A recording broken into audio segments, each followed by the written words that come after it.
Sunderland Industrial Giant is a new publication from the History Press and was officially launched at the end of November 2017. The magnificent Peacock Pub was the setting for the launch, with members of the public and invited guests attending.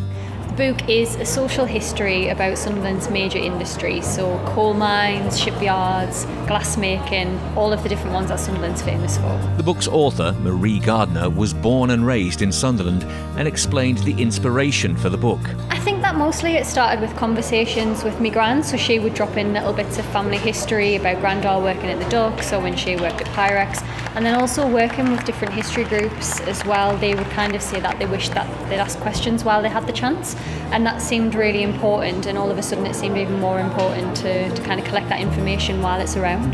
The book features the voices of the men and women who worked in Sunderland's various industries. Industries that are now gone, but form the proud backbone of Wearside culture and heritage. I think there's an inherited pride that comes with a city, so even if you can't imagine or remember a ship being built at the end of your street, certainly your parents or your grandparents at some point will have talked about that, and I think that gets instilled down the generations, and then it becomes even more important to collect those recollections while we've still got first-hand accounts. I met some brilliant characters doing this. There was a guy who worked down Weymouth Colliery for over 40 years. He was in his 90s when I interviewed him. There was a lady who worked in a shop who very much reminded me of my gran, who also had a shop.